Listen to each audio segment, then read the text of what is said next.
saya kasihi dalam kasih Tuhan Yesus Kristus, mari kembali kita bersaat teduh. Kita akan disapa firman Tuhan. Kita awali ibadah pagi ini dengan bernyanyi Kidung Jemaat 231, Roh Kudus Ilahi.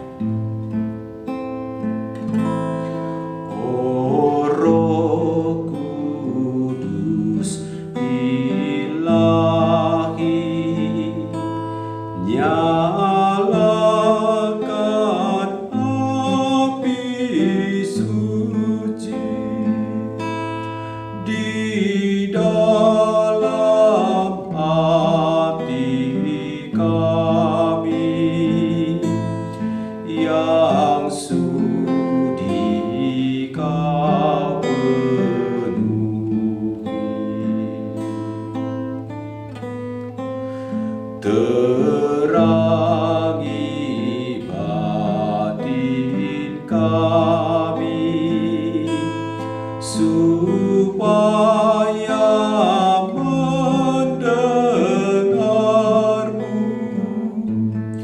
tetapkan hati kami menyambut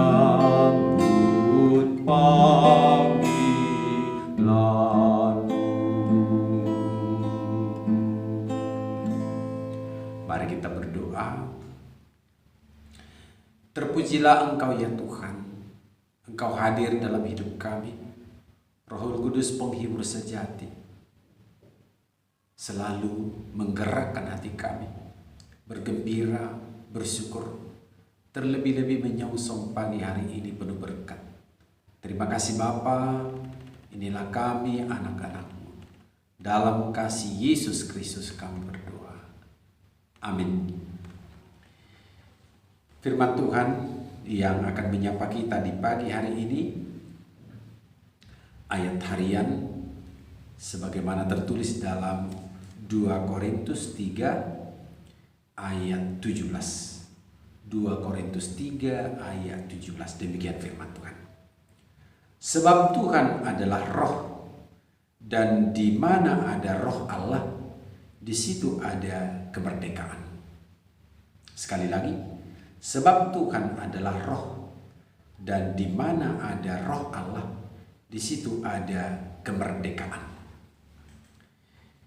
Masih segar kita memestakan Pentakosta, yaitu pencurahan Roh Kudus. Pada pagi hari ini, untuk kuasa dan penyertaan Tuhan dalam hidup kita berbicara tentang kehadirannya lewat kemerdekaan bagi kita. Kemerdekaan yang dihadirkan oleh Tuhan. Dari kamus diberi pengertian tentang kemerdekaan, ada beberapa hal. Kemerdekaan itu digambarkan dengan tanpa terikat, seseorang bebas tanpa sebuah tekanan, tidak terikat dalam arti tidak dicela. Dia bisa melakukan sesuatu tanpa sebuah beban yang berpengaruh kepada jiwanya. Dan memang kalau kita hayati dari firman Tuhan ini, benar Yesus dan Roh Kudus tidak bisa dipisahkan. Dalam artian, sekalipun dalam setiap penghayatan kita dalam arti Tritunggal, Allah Bapa, Allah Anak, Allah Roh itu adalah kekuasaan ilahi yang memperkaya hidup kita mengenali Tuhan. Tentu itu tidak menjadi masalah lagi bagi kita.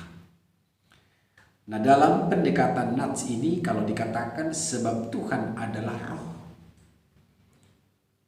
harus segar dalam benak kita, dalam iman kita. Tuhan mengenal Yesus Kristus, dan kehadiran Roh itu adalah janji yang direalisasikan lewat Yesus dari masa kenaikan kepada Pentakosta. Dan kehadiran Roh adalah penyataan dari janji Yesus Kristus itu. Nah, ini pun jangan menjadi hal yang merumitkan kita. Namun yang pasti lewat pendekatan firman Tuhan ini ialah bahwa Tuhan yang dimaksudkan dan Roh yang dimaksudkan sama-sama menghadirkan kemerdekaan bagi orang percaya. Pertanyaannya, kemerdekaan dari manakah? Yesus jelas bahwa orang percaya itu, pengikutnya, diberi kemerdekaan, bebas dari dosa, diampuni dan dimenangkan. Namun tentu dalam perjalanan hidup orang percaya, pembebasan Tuhan Yesus Kristus yang telah dinyatakan di tengah-tengah dunia ini perlu selalu dijaga, perlu selalu harus diperjuangkan. Maka dari makna kemerdekaan yang dihadirkan oleh firman Tuhan ini menjadi benar. Kemerdekaan akan sangat mahal harganya, karena memang dia memiliki nilai perjuangan. Saudara-saudaraku yang Tuhan Yesus kasihi, kalau kemerdekaan yang telah diberikan oleh Tuhan dan Roh itu sebagaimana kehadirannya kepada kita, maka alangkah indahnya harapan firman Tuhan ini pada pagi hari ini memastikan kita mencintai hidup yang dimerdekakan Tuhan itu. Tentu di sana ada makna berkarya, ada makna berpengharapan, sekaligus ada makna usaha mewujudkan cita-cita. Sekalipun di tengah-tengah perjuangan kemerdekaan orang percaya itu tentu tidak luput dari tantangan-tantangan, godaan-godaan, bahkan mungkin rintangan yang sangat berat sekalipun. Namun pengharapan kita sebagai orang percaya sebagaimana firman Tuhan, sebab Tuhan adalah Roh, dan di mana ada Roh Allah, di situ ada kemerdekaan. Seolah-olah di sini Allah mengikuti langkah-langkah kita melakukan sesuatu, dan lakukanlah dengan baik di dalam penyertaan Tuhan. Ketika kita mengawali dan melakukannya dengan sebaik-baiknya dalam penyertaan Tuhan, maka di situ Roh Allah menjadi pembuktian, penguatan bagi kita, penyertaan yang dimana Tuhan mengisi kita dengan segala kebaikannya. Kita bijaksana, kita mempunyai evaluasi, sekaligus kita menghadirkan makna yang sangat berguna. Saudara-saudaraku, tidak salah kalau kita perlu meneliti kemerdekaan-kemerdekaan yang ada dalam hidup kita.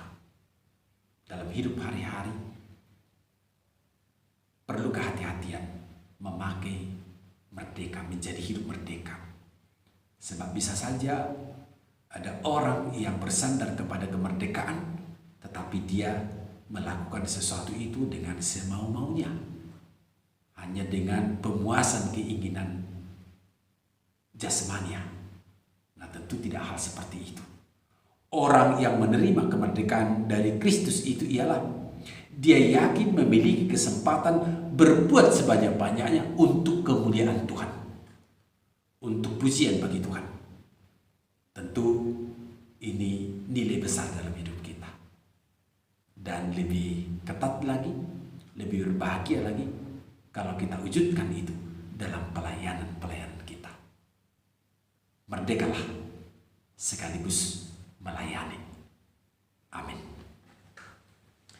Mari kita puji Tuhan. Kembali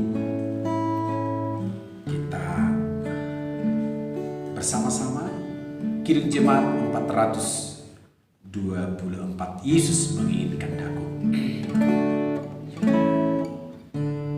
Yesus menginginkan daku. baginya. Dimanapun ku berada, ku mengenangkannya. Bersinar, bersinar, itulah kehendak Yesus. Bersinar, bersinar, aku bersinar terus.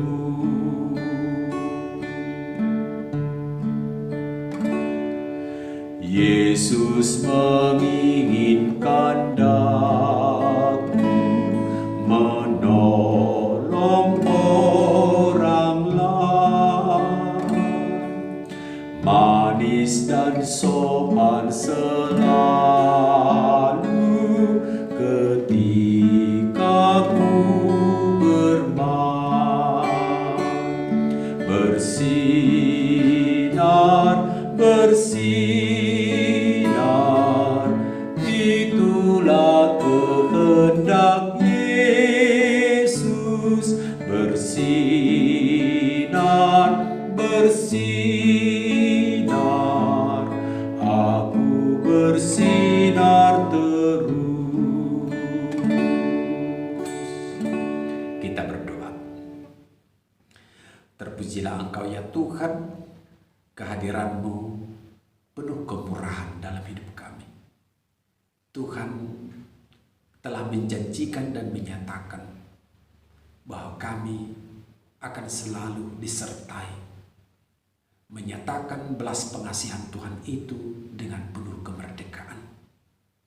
Kami akan bersaksi, kami akan melayani, kami akan menolong dengan manis dan sopan. Tuhan penuh kerinduan untuk semua umat yang telah Tuhan lepaskan dan merdekakan itu, terpanggil untuk menjadi pelaku-pelaku Tuhan, pelaku kebaikan di mana saja. Kami percaya di tengah-tengah kesulitan yang kami hadapi sekalipun berat, merupakan beban-beban yang belum beralih dalam hidup kami, namun hari ini kami diyakinkan anugerah dan berkat Tuhan akan senantiasa menuntun kami dalam kuasa Roh Kudus. Terima kasih Bapa, berkatilah isi keluarga kami, berkati saudara-saudara kami yang jauh dari kami, tuntun kami ya Yesus Kristus. Amin. Selamat pagi saudara-saudaraku, dengan penuh sukacita mari kita melayani dengan